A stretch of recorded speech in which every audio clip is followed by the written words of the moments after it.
මේ ඉන්දිය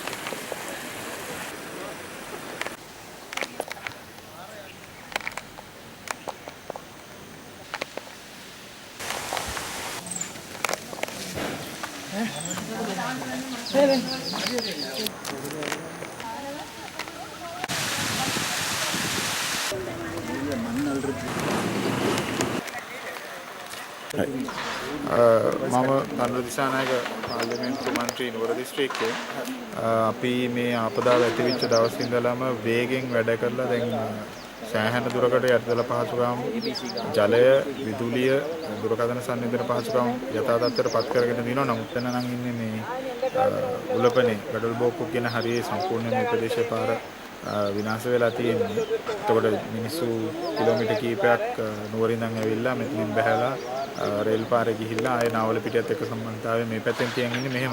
එහෙම නැත්නම් කොත්මලේ ඩෑම් එක හරහා යන්න ඕන. නම් අපි ආර්.ඩී. එක සහ යුද හමුදාව සම්පූර්ණයෙන්ම රැඳී ඉන්නවනේ. ඒ කියන්නේ දැන් අපේ තුෂාරි මන්ත්‍රීතුමේ නාලප්පේ මන්ත්‍රීතුමේ නිතරම මෙතන සම්බන්ධීකරණය තියාගෙන මොනවාද අඩුපාඩු තියෙනවා නම් කතා කරගන්නවා.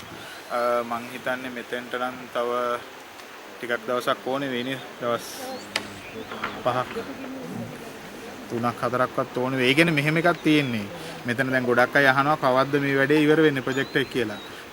දැන් මේක අපි තේරුම් ගන්න ඕන දේ තමයි දැවැන්ත ආපදාවක් වෙලා තියෙනවා. ඒ ආපදාව වෙලා තියෙන ඇතුලේ තමයි මේ වේගෙන් සංවර්ධන, ඒ කියන්නේ මේ ප්‍රතිසංස්කරණ ටිකක්, ඒ කියන්නේ අර අවම පහසුකම් යටතේ මේ යථා තත්ත්වයටපත් කිරීම යන්නේ.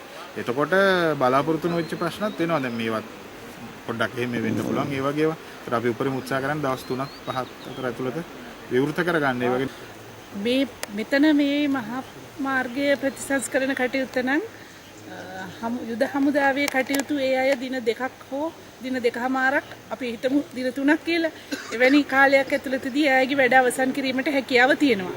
ඊට පස්සේ තව වැඩ මේ පාර ගමනාගමනයේ සුදුසු අන්දමට විවෘත කිරීම සඳහා සකස් කිරීමට කොපමණ කාලයක් ගත වෙනවද කියන එක ආර්.ඩී.